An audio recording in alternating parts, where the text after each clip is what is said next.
¿Están viendo ahí la presentación? Sí, profe. Sí. Buenísimo. Bueno, entonces comencemos.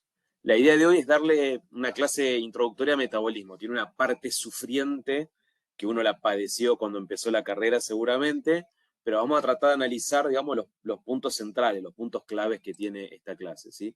Definiciones grandes, obviamente, cuando uno habla de metabolismo, habla de, digamos, un sistema muy complejo que tiene la mayor parte de los seres vivos, en este caso nosotros, que se caracteriza por, digamos, haber interconversión de compuestos químicos en el cuerpo, ¿está bien? A través de vías anabólicas, es decir, esas vías que nos permiten sintetizar moléculas, compuestos de mayor tamaño, ¿sí? A partir de unos precursores más pequeños, vías catabólicas que tratan de degradar esas moléculas de mayor tamaño, ¿sí?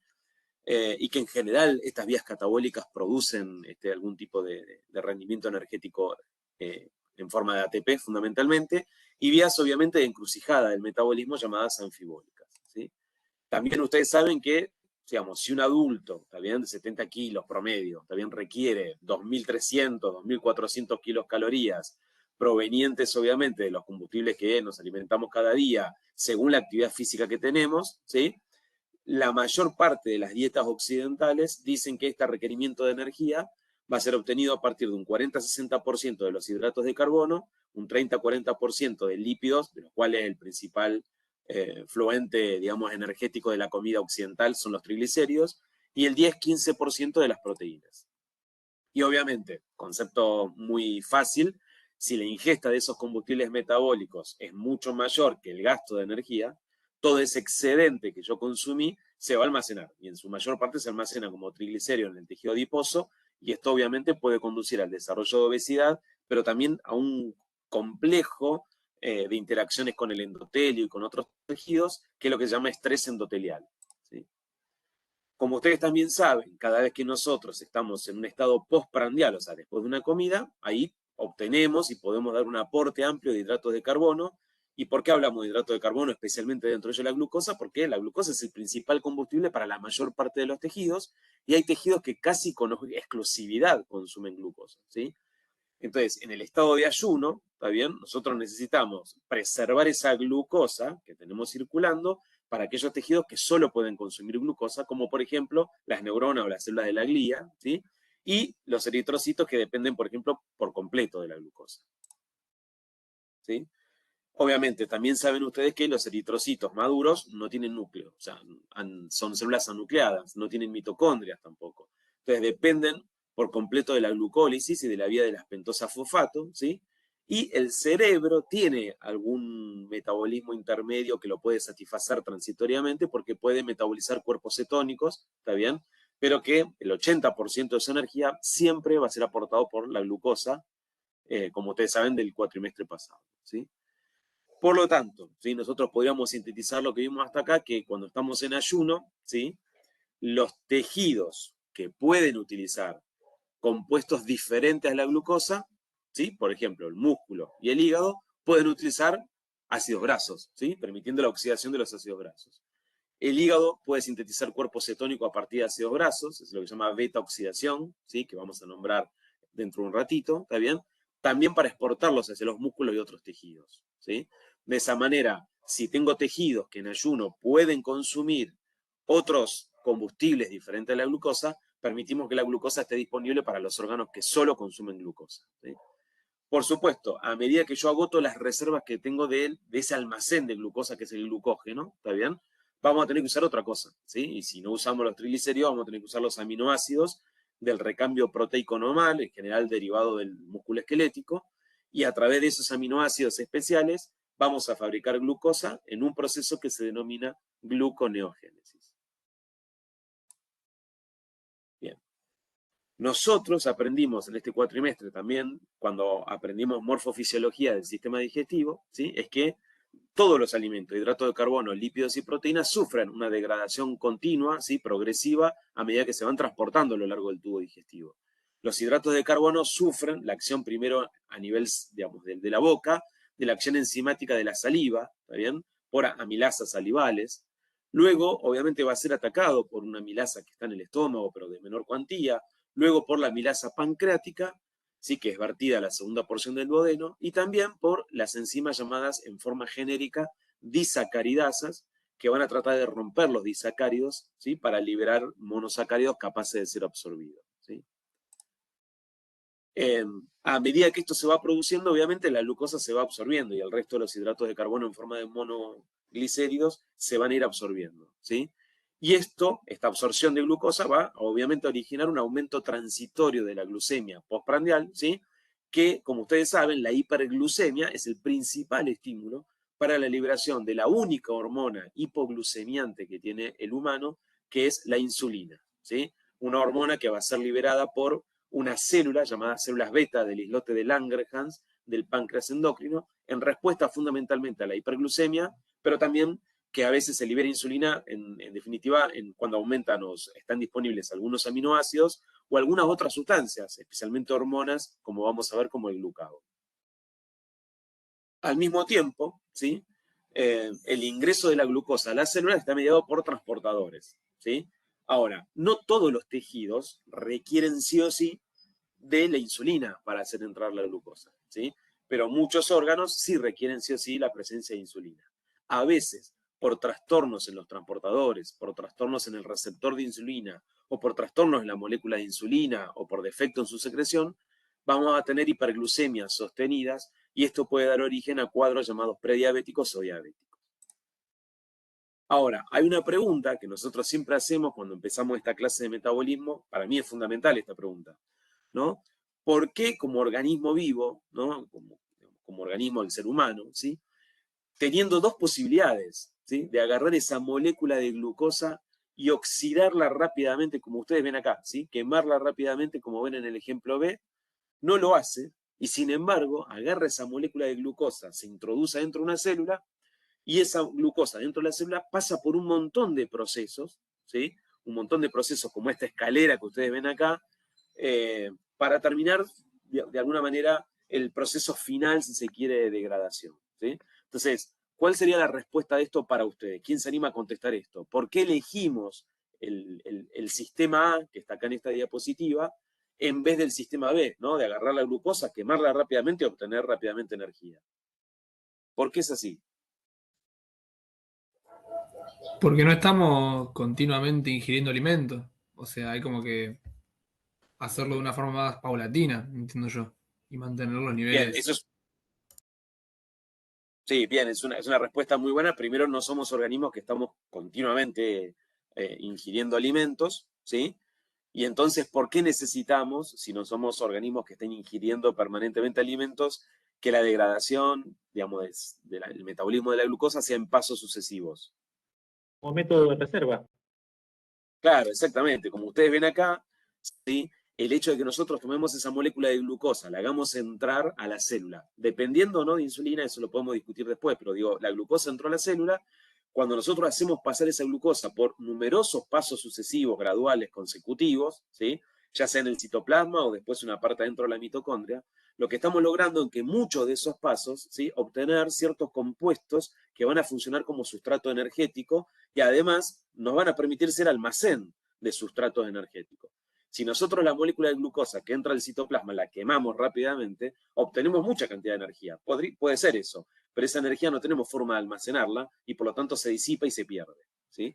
Es por eso, ¿sí? Que obviamente nosotros hacemos que esa glucosa que entró al citoplasma, al citosol, pase por una vía metabólica muy, pero muy importante que se llama glucólisis, donde a partir de una molécula de glucosa de 6 átomos de carbono, tenemos como resultado dos moléculas de 3 átomos de carbono cada uno, que se llaman ácido pirúvico. Esta glucólisis, que tiene 10 pasos, ¿sí? Esa es bastante compleja, yo, quisiera por ahí mostrar 3 o 4 diapositivas, las que no las voy a pasar rápido, pero ¿cuáles son los pasos reguladores, ¿no? Porque estamos en una materia en tercer año y estamos viendo metabolismo y regulación de ese metabolismo. Entonces, recordemos que el primer paso sucede, obviamente, en el citosol, ¿sí? La glucosa de 6 átomos de carbono se transforma en glucosa 6-fosfato, es decir, adquiere un grupo fosfato, ¿sí? En la posición 6 del carbono 6, y esto, ¿sí? Este fosfato obviamente viene de la degradación de un ATP que se transforma en ADP. Este paso de glucosa a glucosa 6-fosfato es llevado por una enzima genérica que se llama exoquinasa, ¿sí? Exoquinasa.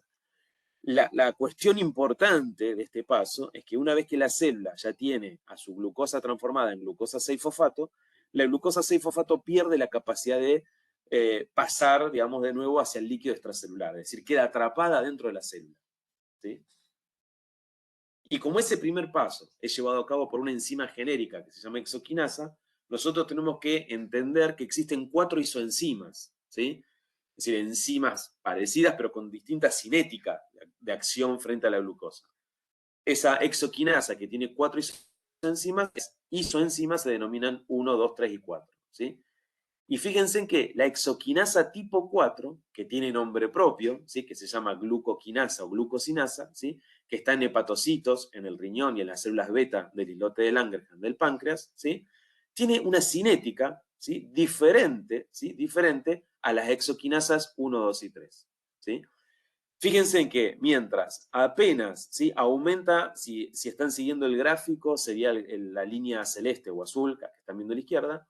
Si la célula lo que tiene es una exoquinasa tipo 1, 2 y 3, lo que está mostrando este gráfico es que apenas se incrementan los niveles de glucosa, ¿sí? En sangre, esa glucosa que entra a la célula rápidamente es transformada a glucosa 6-fosfato, ¿sí? Pero la glucoquinasa, ¿sí? Digamos, requiere para su acción niveles más elevados. Entonces, nosotros decimos que como una de las funciones principales del hígado, ¿sí? Es entregar glucosa a los tejidos cuando los necesitan, ¿sí? Es que es tan importante que el hepatocito tenga, ¿sí? La glucoquinasa, es decir, esta exoquinasa tipo 4, que tiene un mayor KM, es decir, le permite trabajar con glucemias más elevadas que las normales, ¿sí? Esto hace que, obviamente, ante una elevación al comienzo de la glucemia, primero los tejidos puedan captar esa glucosa, digamos, y servirle a esos tejidos, digamos, que la necesitan como sustrato, y a medida que aumenta mucho más los niveles de glucemia, ahora sí, el hígado que está captando, a través de su glucoquinasa, la transforma en glucosa 6-fosfato y ya no puede salir fácilmente del hepatocito. Pero previamente, ¿sí? Digamos, de alguna manera, solidariamente, el hepatocito ha donado la glucosa al resto de las células. Entonces, la hiperglucemia que se produce después de una comida, o sea, la hiperglucemia postprandial, se compensa con un aumento de la actividad de la exoquinasa, ¿sí? A nivel de la mayor parte de los tejidos, ¿no? Especialmente en el hígado con la tipo 4. Profe, Entonces, fíjense en que, déjame que termine con esto y te doy la palabra. dale, sí, obvio. Fíjense en que el hígado, ¿sí? El hígado, como dije, el riñón tienen glucoquinasa, o sea, exoquinasa tipo 4, ¿está bien? Pero como dije también antes, por suerte, especialmente el hígado, no es un órgano exclusivamente dependiente de la glucosa. Entonces, cuando desciende la glucemia, ¿sí?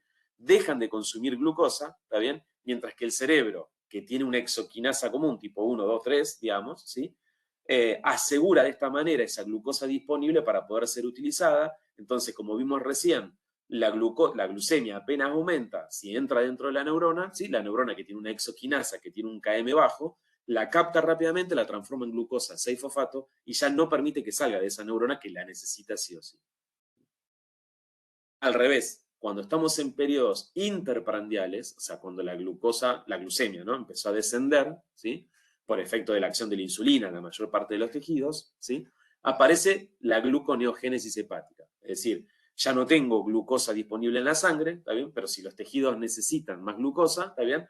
Una de las cosas que pueden hacer es gluconeo hepática, ¿sí? Entonces, los niveles de glucosa que se generan a nivel hepático, ¿sí? Como gluconeogénesis en el hígado son bajos, ¿sí? Como esta glucosa que se genera por gluconeogénesis en el hígado es muy bajita, muy poca cantidad, estos niveles no llevan a activar a la glucoquinasa. Y como la glucoquinasa hepática no puede actuar sobre esa glucosa porque no está activada, esa glucosa queda disponible. Nuevamente el hígado la puede donar, ¿sí? Puede salir esa glucosa del hígado para que pueda ser utilizada por el resto de los tejidos.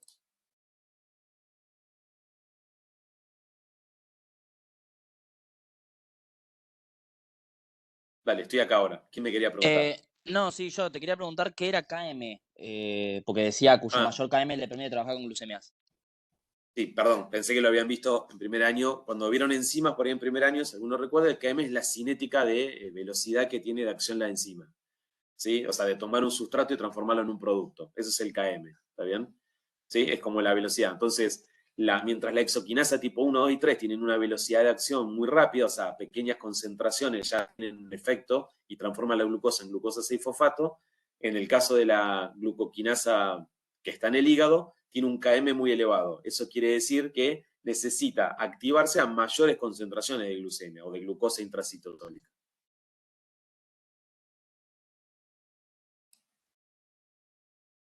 Y eso sería como que protege a la glucosa que se genera por gluconeogénesis hepática de que el mismo órgano no la consuma. Claro, porque si vos estás por ejemplo, en un momento donde estás entre comidas, ¿sí? Donde ya la glucemia ya bajó, porque la insulina ya actuó y todos los tejidos ya están consumiendo la glucosa que necesitan, pero de repente entre las comidas hay tejidos que te piden más glucosa, ¿sí? Entonces, ¿cómo sacamos más glucosa? Entonces, una de las formas solidarias que tiene, como decimos siempre, el hígado, ¿sí? Es, de alguna manera, donarla. Para donarla, es por eso que el hígado tiene, en vez de una exoquinasa tipo 1, una glucoquinasa, una tipo 4. Que hace que, aunque vos tengas glucosa adentro del hígado, esa cantidad que se produce, ¿sí? No alcanza a activar esa enzima, ¿sí? Como no la activa, esa glucosa está disponible para ser usada por otros tejidos, ¿sí?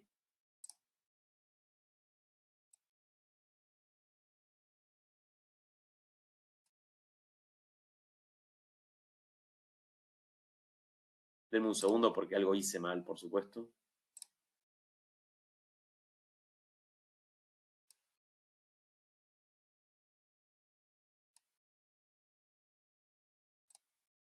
¿Están viendo presentación de nuevo?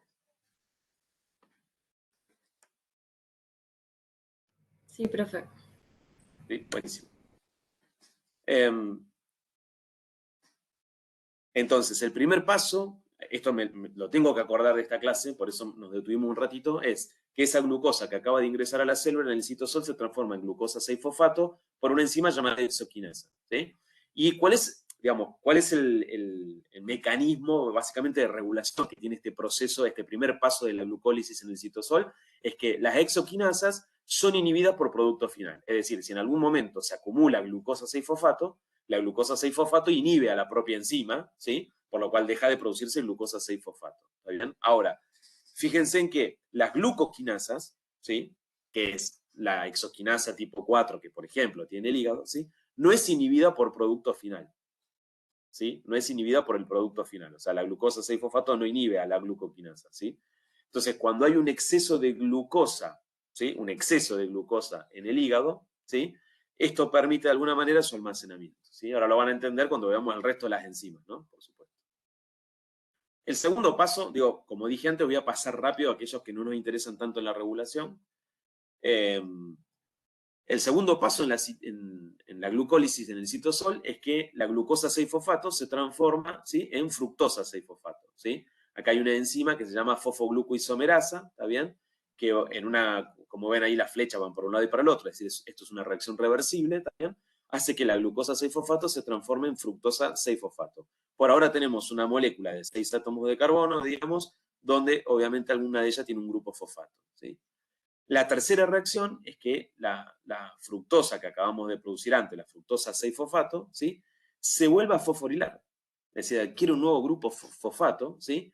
Por una enzima llamada fosfofructoquinasa tipo 1, ¿sí? Y ahora esa fructosa 6-fosfato se transforma en fructosa 1,6-difosfato, ¿sí? En una reacción que es irreversible. ¿De dónde sacamos ese grupo fosfato nuevamente? Y gastamos un ATP.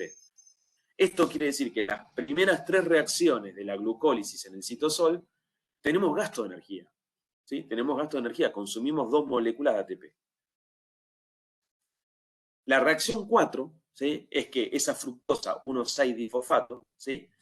Se va a transformar en 2 moléculas, ¿sí? De 3 átomos de carbono cada uno. Es decir, mientras la fructosa obviamente tiene 6 átomos de carbono, ¿sí? Se escinde esa molécula, ¿sí? En 2 compuestos diferentes, el gliceraldehído trifosfato y la dihidroxiacetona fosfato, que son compuestos de 3 átomos de carbono, ¿sí? Esta es una reacción también reversible, ¿sí? Y ahora, ¿sí? Fíjense, uno de esos 2 compuestos de 3 átomos de carbono, que es la dihidroxiacetona fosfato, por acción de una enzima que se llama isomerasa, se convierte todo en gliceraldehído trifosfato, ¿sí? ¿Sí? Entonces acá la fructosa 1,6-difosfato se transforma en gliceraldehído trifosfato y en dihidroxiacetonafofato, y ahora lo que estamos viendo es que toda la dihidroxiacetonafofato forman gliceraldehído trifosfato, ¿sí? Esto de alguna manera marca como el fin de lo que nosotros podemos denominar la primera fase de la glucólisis citosólica, en la reacción 5, ¿sí? Donde hemos invertido energía, hemos gastado 2 moléculas de ATP, ¿sí? La segunda fase que viene ahora, a partir de la fase 6, la reacción 6 de la reacción 10, es de ganancia energética, ¿sí? Entonces, lo que nosotros tenemos ahora para la reacción 6 es que ahora tenemos 2 moléculas de gliceraldehído trifosfato. Cada una tiene 3 átomos de carbono, ¿sí? Y esa molécula de gliceraldehído trifosfato se va a transformar en 1,3-difosfoglicerato, ¿sí? Por una enzima que se llama gliceraldehído fosfato deshidrogenasa. Esto es una reacción, como ven, reversible, porque la flecha va para un lado y para el otro, pero acabamos, ¿sí?, de ganar en esta reacción, ¿sí?, una molécula de NADH, ¿sí?, que nos va a servir luego, ¿sí?, ¿para qué? Para, digamos, lo que nosotros vamos a ver después en la mitocondria, ¿sí? Entonces, cada molécula de gliceraldehído trifosfato, ¿sí?, se transforma en 1,3-difosfoglicerato, por lo cual obtenemos en esta reacción una molécula de NADH. Por lo tanto, como de una glucosa obtuvimos 2 moléculas de gliceraldehído trifosfato, se entiende que vamos a obtener 2 moléculas de NADH. Luego, fíjense en que ahora, ¿sí?, vamos a hacer entrar un ADP, ¿sí?, robarle un grupo fosfato al 1,3-difosfoglicerato, ¿está bien?, para formar 3-fosfoglicerato. Es decir, ahora que teníamos esa molécula, ¿sí?, con dos grupos fosfatos, ¿sí?, uno de esos grupos fosfatos se lo damos al ADP y ganamos el primer ATP de la glucólisis, ¿sí?, en una reacción que es reversible.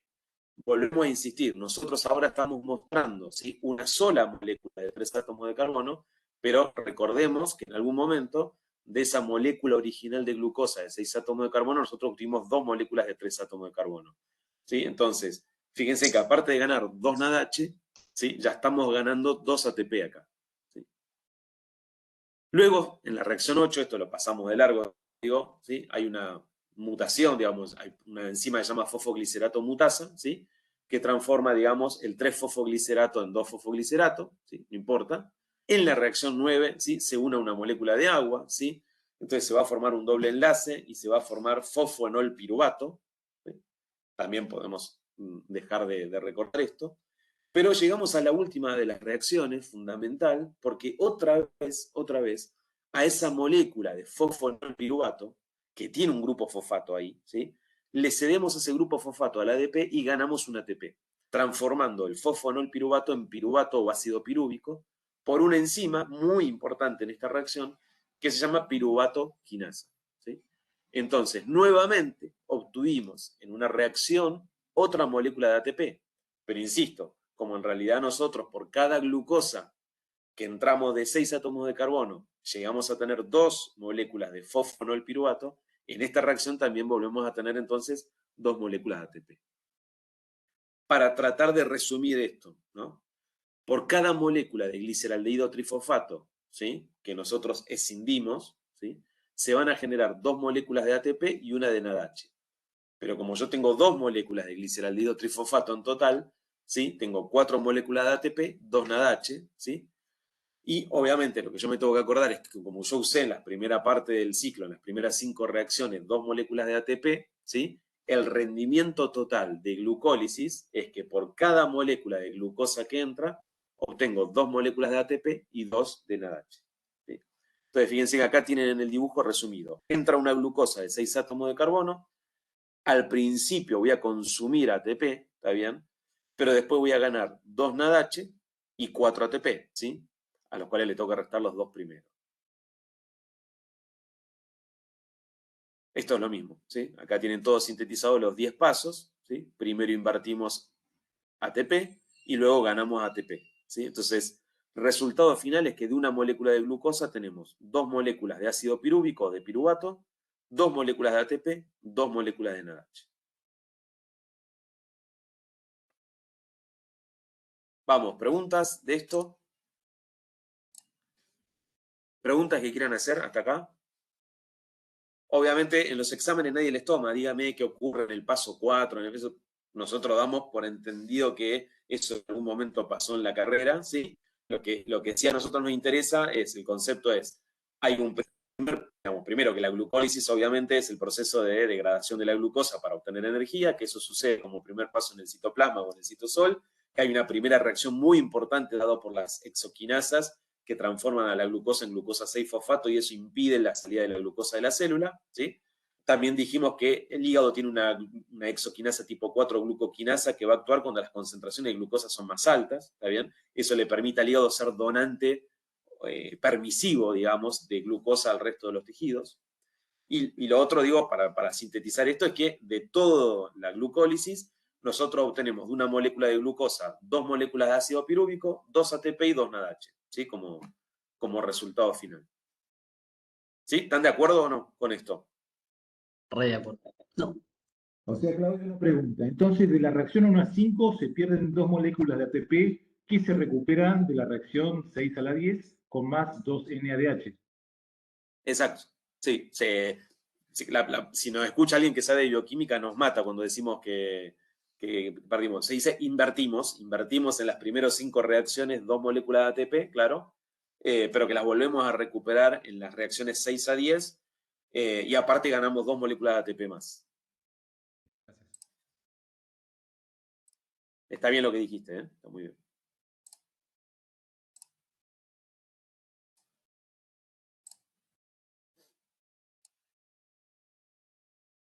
Bien, entonces, si bien hay muchos sitios de regulación de la glucólisis, ¿sí? Nosotros vimos, primero, acá tienen un primer paso regulatorio muy importante. ¿Por qué? Porque ustedes ya saben que exoquinasas hay 2 grandes grupos, ¿sí? La 1, 2 y 3 por un lado y la 4 o glucoquinasa por otro, pero aparte que la glucosa 6-fosfato es un inhibidor de la exoquinasa, ¿sí?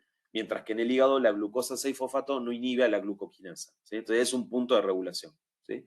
Y después van a encontrar que muchas enzimas, insulina, glucagón, etcétera, pueden regular también activando o inactivando estas enzimas, ¿sí?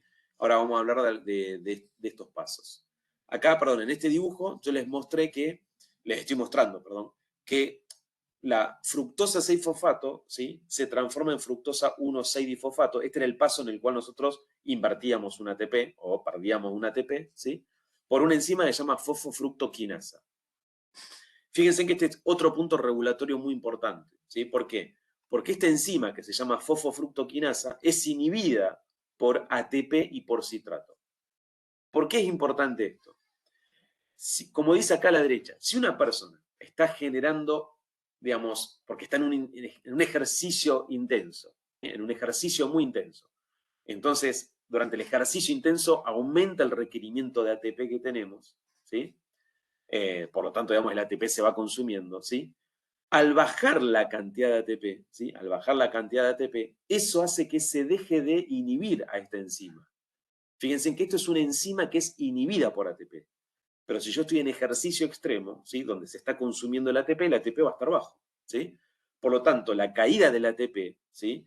Va a producir que esta fosfofructoquinasa esté actuando y por lo tanto, de alguna manera, ¿sí? Esta fosfofructoquinasa va a seguir degradando la glucosa para obtener después más ATP, que es lo que necesita el músculo, por ejemplo, para obtener energía.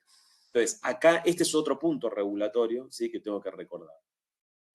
Ahora, nosotros también tenemos una organela, ¿no? Que es la mitocondria. La mitocondria participa en un montón de procesos, como el metabolismo lipídico, en la homeostasis del calcio, participa en la síntesis de hormonas esteroides y de otras sustancias, participa en la síntesis de elementos que regulan la muerte celular programada o apoptosis, proveen energía en forma de ATP, permiten reconocimiento genético, ¿está bien? Y excepto los glóbulos rojos maduros, como dijimos, que pierden todo ese contenido, todas las células tienen mitocondria, ¿sí? En la mitocondria ustedes también saben que hay una membrana mitocondrial externa, una membrana mitocondrial interna que va formando las crestas, ¿sí? Y hay un espacio entre la membrana mitocondrial externa e interna que se llama espacio intermembrana, ¿sí? Adentro tienen la matriz, ¿sí? Adentro está la matriz. Ahora, esperen que vamos a esto. Dentro de la matriz mitocondrial, ¿sí? Van a estar las enzimas, ¿sí? Para continuar con la degradación de esos productos, ¿sí? Que veníamos trayendo de esa glucólisis que acabamos de ver, ¿sí? Y a este proceso en el cual continuamos con la degradación de esa glucosa original, ¿sí? que habíamos hecho entrar a la célula, se lo conoce como ciclo del ácido tricarboxílico o más conocido entre todos los amigos como ciclo de Krebs. ¿Sí? Entonces, fíjense que en el dibujo va mostrando cómo una molécula de glucosa que pasó por la glucólisis dio origen a dos moléculas de piruvato, y ese piruvato obviamente va a tener que entrar en algún momento al ciclo de Krebs. ¿Sí? Va a tener que entrar. Entonces, fíjense en que, ¿sí? Esperen que les voy a mostrar esto. El piruvato va a ingresar a la mitocondria, ¿sí? Y una vez que ingresa, ¿sí? Les voy a mostrar el ciclo completo acá. Una vez que ingresa y se ha transformado en oxalacetato, la acetilcoenzima A, ¿sí? que viene del piruvato junto al oxalacetato, forman citrato. Ya estamos en el ciclo de Krebs, en la matriz mitocondrial. Entonces, todo ese piruvato que se transformó después en acetil-CoA va a pasar a ser citrato. El citrato empieza una serie de pasos, digamos, secuenciales nuevamente, empieza a oxidarse, ¿sí? Y va a producir, dentro de todos los productos finales, ¿sí? Dióxido de carbono, ¿está bien? Y otros productos que después le van a servir a la misma mitocondria en su membrana mitocondrial interna para facilitar la cadena de transporte de electrones y por lo tanto el proceso de respiración celular, ¿sí? Al final, como ustedes estudiaron en primer año, el final, ¿sí? de este ciclo, se produce ácido succínico o succinato, que está acá abajo en el dibujo, ¿sí? Y se produce justamente esto que decíamos antes, una transferencia de electrones al NAD, ¿sí? Produciendo la reducción del NAD, que gana ese electrón, ¿sí? Entonces se reduce el NAD a NADH.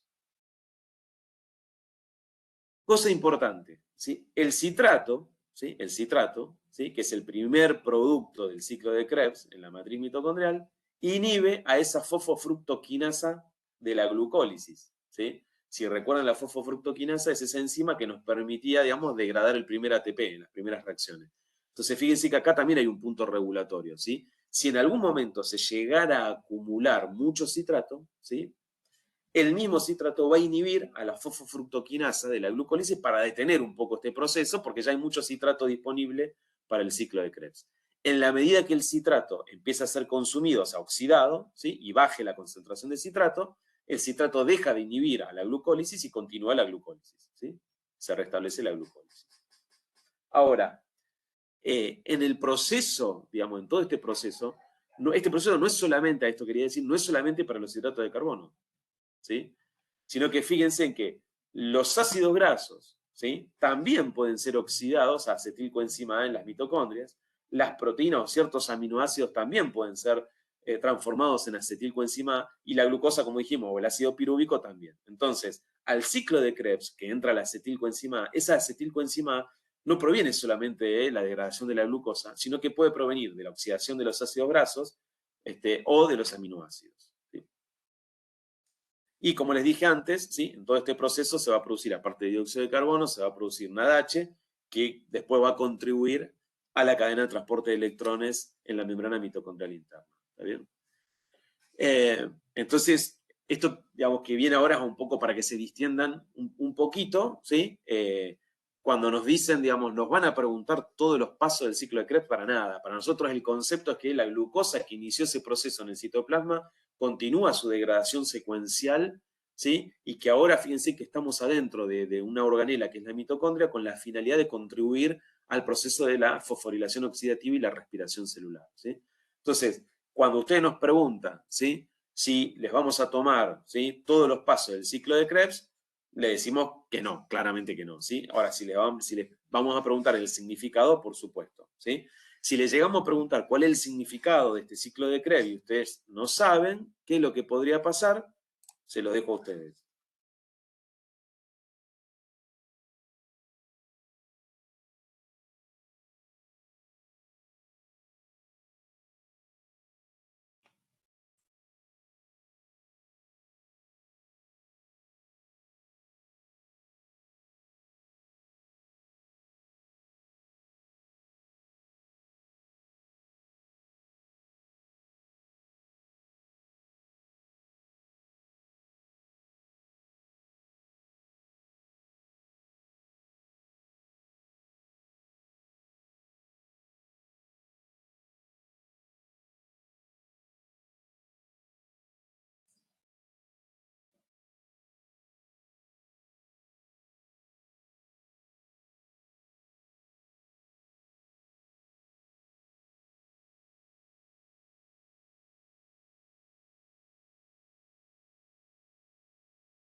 Bueno.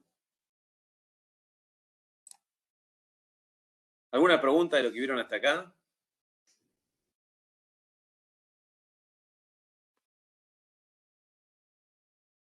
Falta poco en la clase, no falta mucho, lo que viene ahora es lo más interesante, digo, para entender O sea que cómo también, actúan las hormonas. del ciclo de Krebs, importante el tema del citrato porque inhibe a la fosfofructoquinasa y también tal vez lo que Fosfofructoquinasa. exactamente. Y también qué se obtiene, qué es lo que entra y qué es lo que saldría. Sí, sí. O sea, el concepto, digamos, es que nuestra intención no es que estudien todos los pasos de todo esto, sino simplemente entender que en este proceso metabólico, ¿sí? Digamos, porque nosotros venimos de ver digestivo, venimos de ver cuáles son las enzimas que degradan, ¿sí? El almidón, con la amilasa, etcétera, etcétera. Bueno, ahora la glucosa ya se absorbió, ya está dentro de la célula. ¿Qué hace la célula con esa glucosa? Digamos, bueno, obviamente la pasa al sistema de la glucólisis, obteniendo 2 moléculas de piruvato, y el piruvato, digamos, transformado en acetilcoenzima A, ingresó al ciclo de Krebs. ¿Qué es lo que obtenemos finalmente de todo esto? Aparte de ATP, de una buena cantidad de ATP importante con esa molécula de glucosa, encontramos también moléculas que nos van a servir, digamos, para participar después justamente en la fosforilación oxidativa y en la cadena de transporte de electrones, ¿sí? Que es la fase fundamental. Y si uno une esto con ese oxígeno que ustedes estudiaron en ARTI 3, si no me equivoco, que venía de la atmósfera, que ustedes lo metían con la ventilación, etcétera, con ese oxígeno que va a terminar en la membrana mitocondrial interna como una atajapenales, porque el oxígeno lo que hace es aceptar los electrones que van pasando en la cadena de transporte de electrones. Entendemos que justamente, ¿sí?, como el aparato respiratorio, ¿sí?, que aporta ese oxígeno, como el aparato circulatorio que hace mover todo esto, ¿sí?, tanto el oxígeno como la glucosa, y como el aparato digestivo que nos permite la incorporación y la degradación, están interconectados, obviamente, en alguna manera, y esa interconexión la da esta organela que es la mitocondria, básicamente, ¿sí? ¿Estamos hasta acá? Lo que viene ahora es, no es que es más complejo, para mí es más fácil en realidad lo que viene ahora, que es, bueno, veamos qué hacen las hormonas con esto, ¿sí?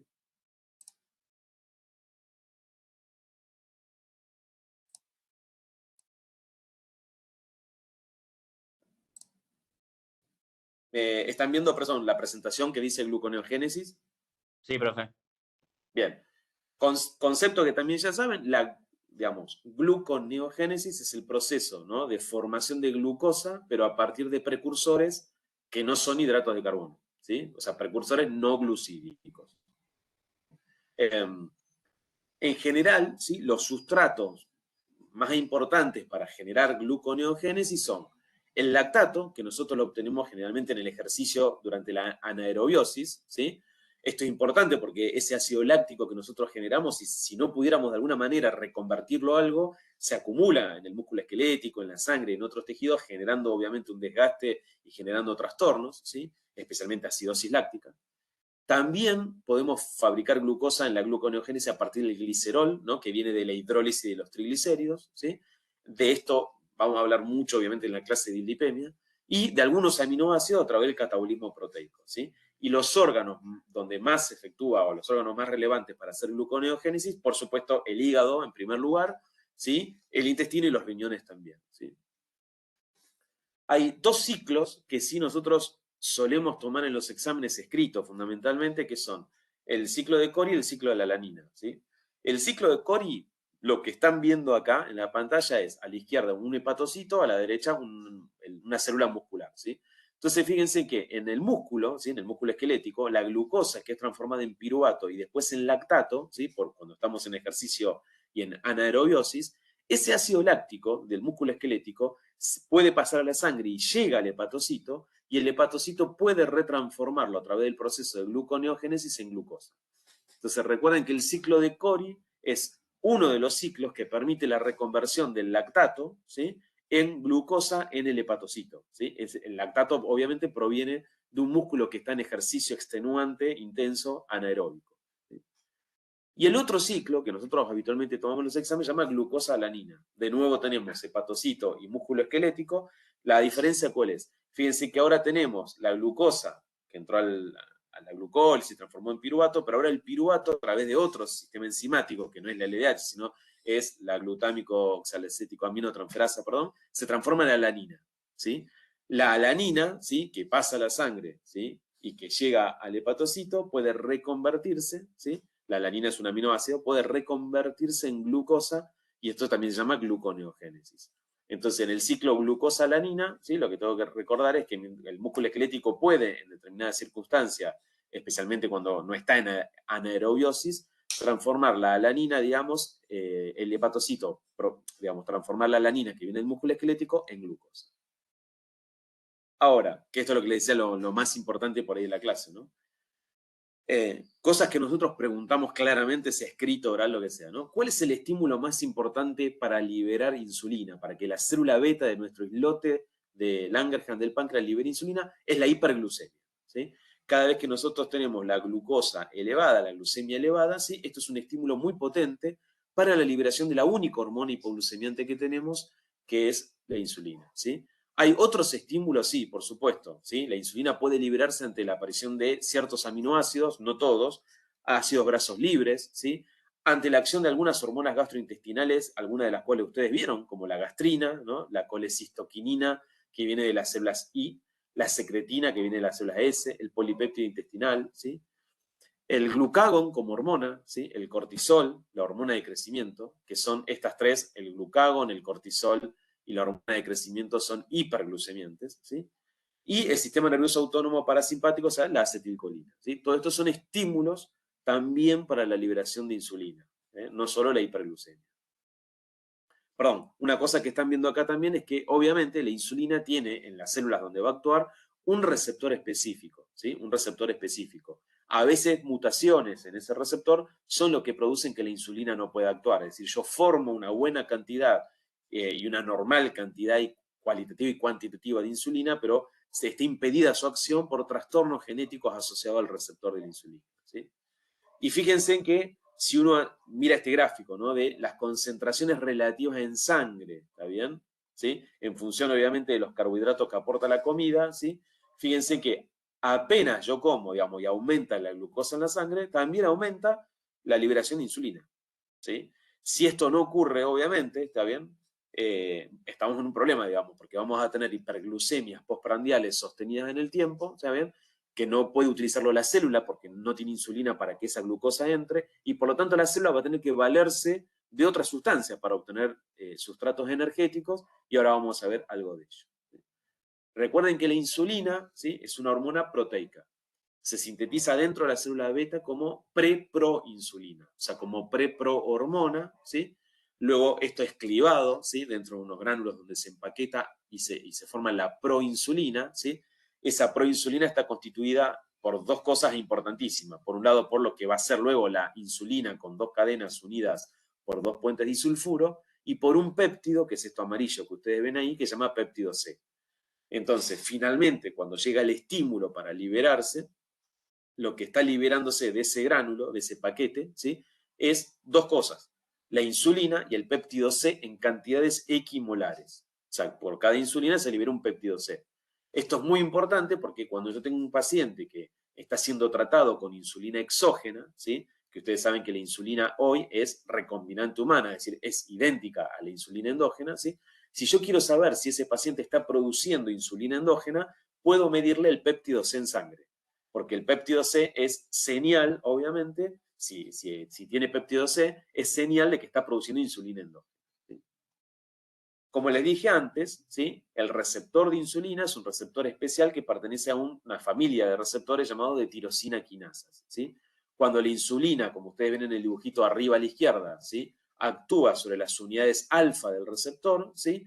Las unidades beta del receptor se autofosforilan, ¿sí? Y esto genera una serie de eventos intracelulares que llevan de alguna manera a la traslocación de transportadores de glucosa en la membrana, y así permite la entrada de glucosa a la célula. Entonces, la insulina actúa con su receptor, eso genera señales intracelulares que terminan traslocando, ¿sí? Disponibilizando, digamos, transportadores de glucosa en la célula, y por eso la glucosa puede entrar.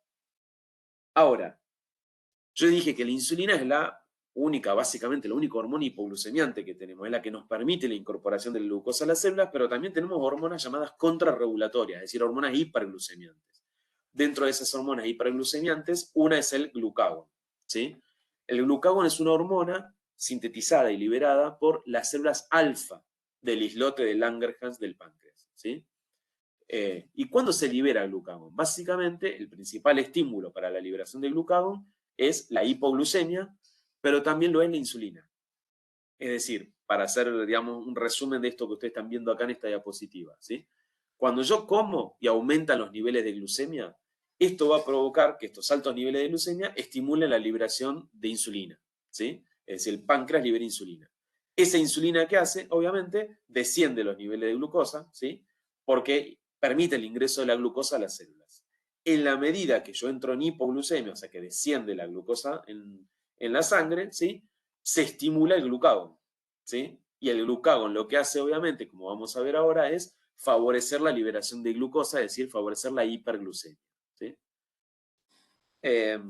Entonces, digo, para diferenciar esto, ¿no? El páncreas libera ya dos hormonas diferentes, la insulina y el glucagón, una hipoglucemiante y la otra hiperglucemiante. La insulina aumenta en el tejido adiposo la captación de glucosa, ¿sí? Favorece la lipogénesis. Esto es importante que ustedes lo recuerden, ¿sí? Aunque se va a decir nuevamente en la clase dentro de 2 semanas. Recuerden que la insulina favorece la lipogénesis, por eso en fármaco, cuando uno estudia insulina, ¿no? La aplicación de insulina favorece, ¿sí? Cierto grado de aumento de peso, de lipogénesis, que va en contra de lo que queremos habitualmente. En el músculo esquelético la insulina aumenta también la captación de glucosa, aumenta la glucólisis, la síntesis de glucógeno y la síntesis es anabólica proteica, ¿sí? El músculo esquelético tiene una particularidad, que el músculo esquelético, si está en ejercicio, no requiere insulina, eso es un beneficio, digamos, ¿sí? Es decir, cuando el músculo esquelético entra en ejercicio, ¿sí? No requiere de insulina para el ingreso de glucosa, ¿está bien? Por eso que el ejercicio es digamos, es un efector beneficioso para la salud. Y aparte la insulina en el hígado favorece la glucólisis, ¿sí? Dentro de los hepatocitos. Cuando hay un exceso de glucosa también favorece la síntesis de glucógeno, ¿sí? Disminuye la gluconeogénesis, es decir, la formación de glucosa, y aumenta también la lipogénesis.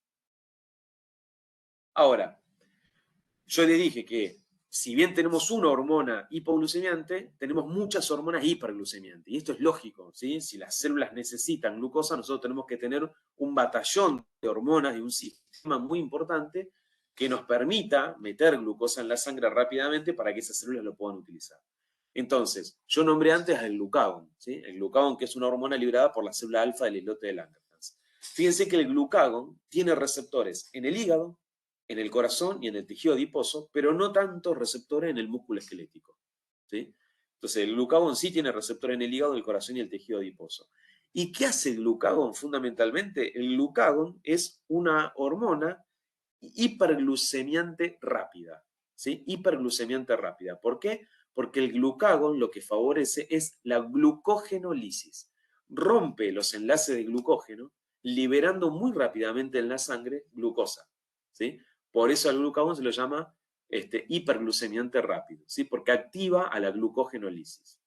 La otra hormona importante es la adrenalina. La adrenalina, ustedes recuerdan, obviamente, que es liberada por la médula de la glándula suprarrenal, que libera un 80-85% de adrenalina, ¿sí? Y la adrenalina sí tiene receptores en la mayor parte de los tejidos. Fíjense que tiene receptores en el hígado, el corazón, el tejido adiposo y también en el músculo esquelético. La adrenalina también es un hiperglucemiante rápido, ¿sí? ¿Por qué? Porque favorece la glucogenolisis. Entonces, cuando nosotros estamos en una situación de estrés, de ejercicio, donde tenemos mucha adrenalina, ¿sí? Obviamente vamos a tener glucogenolisis para favorecer, obviamente, la disponibilidad en sangre de mayor cantidad de glucosa.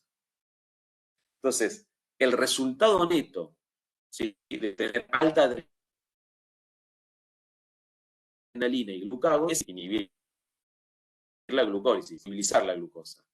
Cuando yo tengo insulina, ¿sí? Lo que hacemos es estimular la glucólisis. O sea, la insulina no solo estimula que la glucosa entre a la célula, sino la utilización de esa glucosa. Por eso estimula la glucólisis, ¿sí? Entonces nosotros decimos esto: la insulina favorece el ingreso, ¿sí? A las células de la glucosa, estimula la glucólisis, por eso quema azúcares, puede almacenar esa glucosa como glucógeno, especialmente en el hígado cuando se necesita, y almacena lípidos, ¿sí? Almacena lípidos, es lipogénica, ¿sí? Como hormona. Y cuando obviamente no tenemos insulina, empezamos a quemar grasas, ¿sí? Entonces, la insulina, ¿sí? Para sintetizar todo esto que estamos viendo, siempre prioriza la quema de los azúcares, ¿sí? Como medio de ganar energía a partir de la glucólisis e inhibe las grasas en este sentido. El glucagón, que es, como dijimos, una hormona hiperglucemiante rápida, fíjense en que estimula la glucogenólisis, es decir, la ruptura de las moléculas de glucógeno, ¿sí? Liberando rápidamente glucosa a la sangre. Y además favorece la forma de glucosa a partir de precursores no glucídicos, por ejemplo, en el ciclo de Cori, lo que llamamos gluconeogénesis. Cuando yo tengo una situación, seguramente ya han visto en otras materias, donde tengo déficit de insulina, ya sea porque no hay insulina, porque este no puede actuar sobre el receptor correctamente, ¿sí? Y por lo tanto la glucosa no entra a la célula. La interpretación que hace el organismo es que no hay glucosa, ¿sí? Entonces, ¿qué hace el organismo ante esa hiperglucemia sostenida porque no tengo insulina? Libera glucagón, ¿sí? Libera glucagón, ¿está bien? ¿Por qué? Porque, vuelvo a insistir, la interpretación de las células es no hay glucosa, entonces necesitamos más glucosa. Entonces, cuando yo estoy en una situación de déficit de insulina y prevalencia de las hormonas contrarreguladoras, en este caso el glucagón, ¿sí? Podemos hacer que, bajo ciertas condiciones, ¿sí? Los ácidos grasos entran en un proceso llamado de beta-oxidación. Y esa beta-oxidación de los ácidos grasos es lo que comúnmente se conoce como cetogénesis, ¿sí? Se forman cuerpos cetónicos, ¿sí? De los cuales hay muchos, pero nosotros conocemos bien 3 de ellos: la acetona, el ácido acético y el ácido beta-hidroxibutírico, ¿sí? Que están acá a la derecha descritos, ¿sí? Y estos cuerpos cetónicos, bajo ciertas condiciones, dados por el sustrato energético, podrían ser estos cuerpos cetónicos, y el músculo también para ingresar y generar ATP. Pero claro, la acumulación de cuerpos cetónicos lleva a un estadio que se llama cetoacidosis, ¿sí? Y la cetoacidosis, obviamente, al descender mucho el pH sanguíneo, provoca todos los trastornos que provocan una acidosis metabólica, ¿sí? Por eso tenemos que cortar esta situación. ¿Cuál es la única manera de cortar esta situación? Obviamente, incorporar insulina, es decir, darle a esa persona, a ese paciente que tiene déficit de insulina, insulina. Cuando le damos insulina a este paciente, lo que estamos haciendo es ahora favorecer la entrada de esa glucosa a las células. Por lo tanto, la célula, ¿qué va a hacer ahora? Que tiene insulina que le estamos dando con esa glucosa que entra. Como dijimos antes, la insulina favorece esa quema de ese hidrato de carbono, o sea, va a entrar a glucólisis. Ahora no más va a inhibirse Profe, se te está trabando un la montón. oxidación de esas grasas, por lo tanto, los procesos de la presa, ¿sí? En el dos tipos celulares. Profesor, se está trabando. Dentro Se de está ellos, trabando la conversación.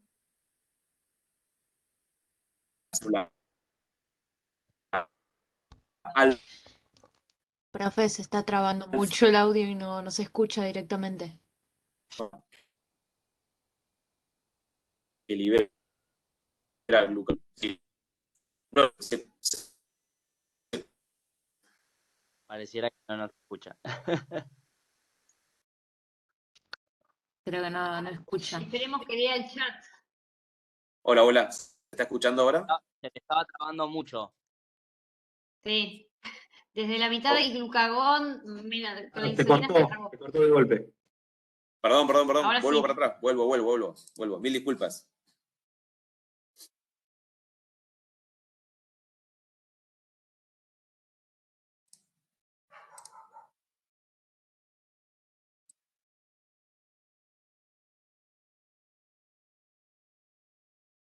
¿Estamos viendo acá?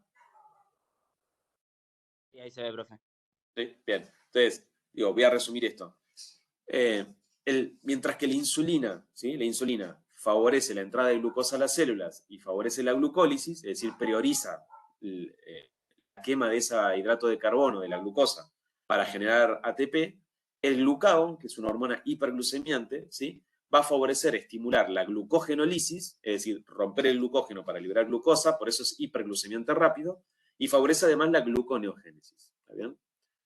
Ahora, en las situaciones, como dije antes, donde yo tengo un paciente con déficit de insulina, ¿sí? Como sucede en la diabetes, digamos, y yo no puedo incorporar glucosa a las células hacen una interpretación lógica de esto, que es necesito sustrato energético, ¿sí? Entonces, en los pacientes que tienen déficit de insulina y exceso de glucosa, de glucagón, perdón, que es la hormona hiperglucemiante, ¿sí? Ese glucagón va a favorecer, ese déficit de insulina y la prevalencia de un aumento del glucagón, va a favorecer obviamente la beta-oxidación de los ácidos grasos. A este proceso se lo llama cetogénesis porque se forman cuerpos cetónicos, ¿sí? Y esos cuerpos cetónicos pueden servir transitoriamente como un sustrato energético, ¿sí? Para algunos tejidos como la neurona en el cerebro, digamos, o el músculo, ¿sí? Para seguir fabricando ATP. El problema, claro, que los cuerpos cetónicos al acumularse generan acidosis metabólica, ¿sí? Y la acidosis metabólica obviamente desnaturaliza proteínas, provoca, digamos, detención, digamos, del latido cardíaco, digamos, un montón de otros trastornos que pueden llevar a la muerte al paciente. Entonces, ¿cómo recuperamos a un paciente que entró en cetoacidosis, ¿sí? Dándole insulina, ¿sí? Porque cuando yo le aporto insulina, la insulina empieza a cumplir su rol, que era meter la glucosa dentro de las células, ¿sí? Y favorecer la glucólisis, es decir, que esa célula agarre esa glucosa y empiece a obtener ATP, energía, a partir de esa glucosa, inhibiendo ahora sí la beta-oxidación de los ácidos grasos. Además, que es acá por ahí donde nos habíamos quedado, ¿sí? Cuando yo miro el islote de Langerhans, ¿sí? En el islote de Langerhans yo tengo muchas células. Tengo células alfa que liberan glucagón, las células beta, por ejemplo, que liberan insulina. Hay una regulación local dentro de ese islote, donde mientras la insulina inhibe el glucagón, ¿sí? Inhibe el glucagón, ¿sí? Entonces, de alguna manera, cuando la insulina inhibe el glucagón, nosotros podemos decir que estamos inhibiendo la glucogenólisis, es decir, al no haber glucagón, ya no hay destrucción del glucógeno para formar glucosa, ¿sí? Se está inhibiendo de alguna manera la gluconeogénesis, la formación de glucosa, ¿sí? Y se para la cetogénesis. Recuerden que la insulina es hipoglucemiante, ¿sí? Entonces detengo la formación de glucosa, ¿sí? Ahora, distinto a lo que acabo de decir, ¿sí? Que yo acabo de nombrar al glucagón y a la adrenalina como hiperglucemiantes rápidos, ¿sí? Distinto es la acción del cortisol. El cortisol, que es una hormona que proviene de la zona fasciculada de la corteza suprarrenal, ¿sí? Es también una hormona hiperglucemiante. De hecho, los pacientes que tienen exceso de cortisol o cuando nosotros administramos por un tratamiento corticoides, uno de los efectos adversos es la hiperglucemia, ¿sí? Entonces, son hiperglucemiantes. Pero lo que tengo que recordar es que el cortisol es un hiperglucemiante lento, lento. ¿Por qué es lento? Porque si bien favorece la hiperglucemia, lo hace estimulando, como dice acá arriba, la gluconeogénesis. Es decir, el cortisol no estimula tanto la glucogenólisis, no rompe el glucógeno. Por lo tanto, no es rápido como hiperglucemiante, pero sí favorece la gluconeogénesis, es decir, favorece, mientras destruye, por ejemplo, el músculo esquelético, ¿sí? Y los aminoácidos que derivan del catabolismo proteico los transforma en glucosa, ¿sí? Hace gluconeogénesis, no hace lo mismo con el glucógeno. Entonces, el cortisol hace proteólisis, destruye proteínas, ¿sí? Con los aminoácidos fabrica glucosa, hace gluconeogénesis y disminuye la captación de glucosa en los tejidos. Por eso es hiperglucemiante, ¿sí? Además, como ustedes saben, ¿sí? De haber visto en otras materias, ¿sí? El cortisol redistribuye la grasa, ¿sí? Especialmente la redistribuye hacia la cara, hacia la nuca, generando esa jiba dorsal que ustedes conocen en el síndrome de Cushing, ¿sí? Y aumenta los ácidos grasos libres. Y además, el cortisol en exceso provoca proteólisis, o sea, destrucción de las proteínas, cuando en condiciones fisiológicas en realidad es un antianabólico proteico, ¿sí? Pero en condiciones exageradas, digamos, es proteolítico, ¿sí? Y como les dije antes, estimula la gluconeogénesis, ¿sí? Entonces, la insulina es hipoglucemiante, el cortisol, la adrenalina y el glucagón son hiperglucemiantes. ¿Cuál es la diferencia entre estas tres sustancias hiperglucemiantes? Que el cortisol es hiperglucemiante lento, porque favorece la gluconeogénesis, mientras que la adrenalina y el glucagón son hiperglucemiantes rápidos, porque favorecen fundamentalmente la glucogenólisis.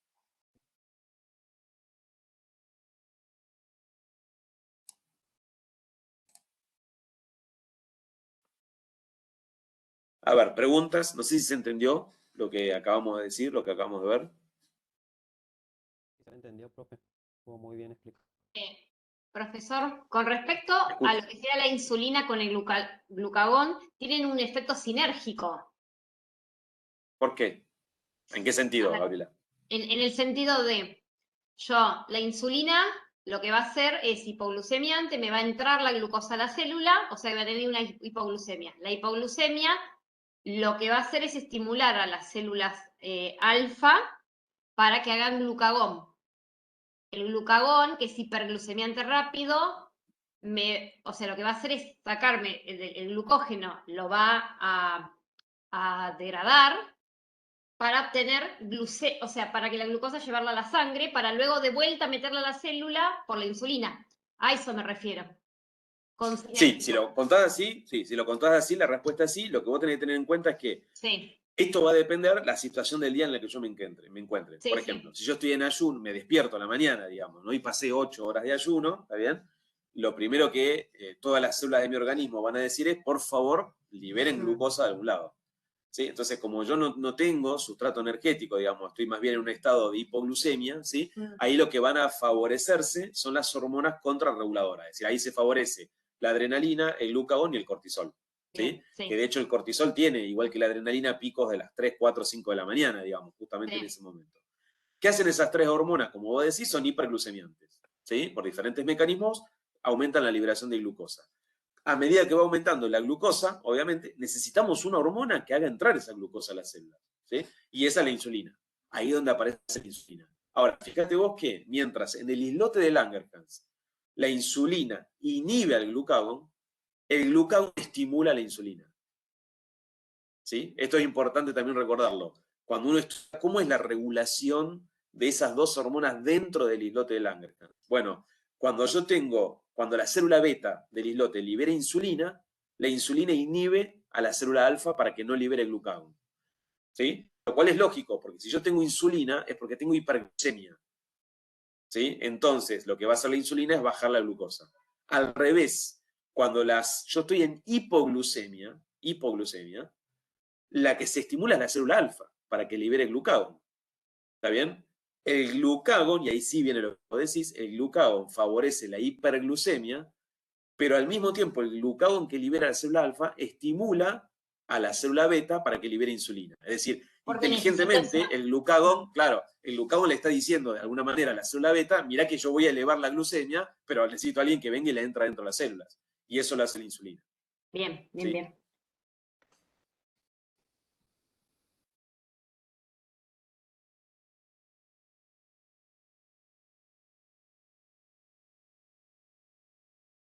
Perdón, una cosa que no dije, a veces nos pasa, digo, en los exámenes orales, nosotros sí tomamos esto último concepto que dijimos, ¿no? O sea, quién libera la insulina, quién libera el glucagón, digo, son cosas básicas que un médico tiene que saber. Lo mismo que preguntamos cuál es el valor normal de glucemia, ¿sí? Digo, esto hay que saberlo también. Entonces, si les preguntamos en un examen cuál es el valor normal de la glucemia, usted lo tiene que saber. Tiene que estar 70 a 100, 110 miligramos por decilitro, miligramos por ciento, ¿está bien? Digo, porque si no, uno, digamos, no puede hablar de hipoglucemia y hiperglucemia. ¿Eh? ¿Se entendió más o menos la clase de hoy? Sí, profe, re. Sí, profe, se entendió. Y una consulta como para conectarlo con algo Dale. que ya vimos. En el caso de las pancreatitis aguda o de un cáncer de páncreas, ¿todo esto estaría alterado? Porque yo En general, en el cáncer pancreático, en la pancreatitis aguda, no se altera esto. ¿Sí? no se altera. Porque, no se altera, porque en general, salvo que tengas una pancreatitis necrotizante masiva, o sea, cosas así, pero digamos, las pancreatitis agudas habituales, vos tenés un proceso inflamatorio del páncreas, digamos, pero no tenés un estadio prediabético diabético. Sí en la pancreatitis crónica. ¿Sí? La pancreatitis crónica, ¿sí? Se afecta no solo el páncreas exócrino, ¿sí? Que ustedes ya lo estudiaron, que es el que libera el bicarbonato de los ductos, las enzimas, sino también el páncreas endocrino, ¿sí? Entonces, muchos pacientes que tienen pancreatitis crónica terminan, obviamente, siendo pacientes diabéticos, ¿sí? Pero en general, los que tienen pancreatitis aguda, digamos, y se recuperan, no suelen quedar con problemas diabéticos, ¿no? En general.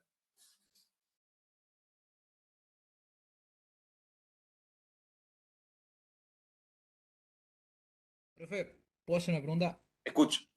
Sí, sí. ¿Dónde actúa la hiperglucemia de los diabéticos en los reflejos osteotendinosos? Más o menos, ¿en qué parte?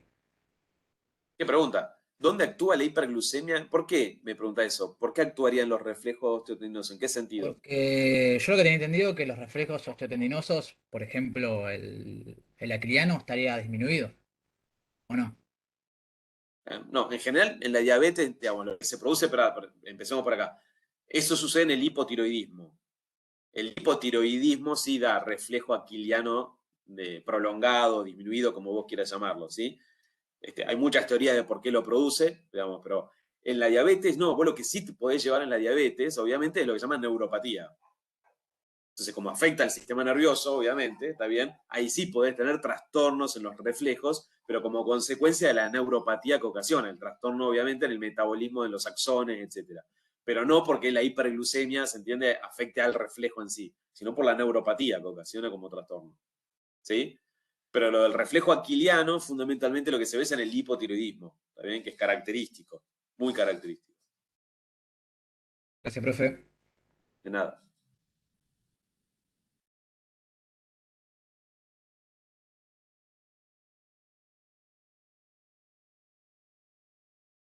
Bueno, recuerden, digo, para aquellos que se colaron al final de la clase, la semana que viene es semana de integración, ¿está bien? No hay clase, pero la siguiente volvemos y el tema que se va a ver es dislipemia, ¿está bien? Una vez que terminamos eso, vemos electrocardiograma patológico, o sea que nosotros les vamos a hacer acordar a ustedes que tienen que ustedes estudiar lo que es un electrocardiograma normal, ¿también? Porque nosotros lo vamos a dar en 10 minutos, lo normal, ¿sí? Y después vamos a hablar una clase de shock, ¿sí? Con la clasificación de los tipos de shock que existen, ¿sí? Al terminar la cursada va a haber una clase de repaso, ¿está bien? El que quiera estar, buenísimo, que no pasa nada y no se va a pasar presentismo, nada de eso. La clase de repaso lo que hacemos es integrar, metemos casos clínicos e integramos todo lo que vimos en el segundo cuatrimestre, ¿sí? ¿Está bien? De a poquito les vamos a ir avisando. Profe, y una última pregunta, pero no es de esto, sino de la clase anterior, que Sí. lo que es hemorragia digestiva y abdomen agudo no está ni la clase video ni el PowerPoint. Bueno, ahora me fijo bien, porque Rosana lo iba a subir. Ahora me fijo y si no lo subo yo.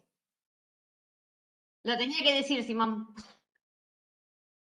Me estaba hablando de eso, profe, hace 2 días, de lo mismo. Ah, bueno. Ahí dice, alguien dijo que ya lo subieron, pero bueno.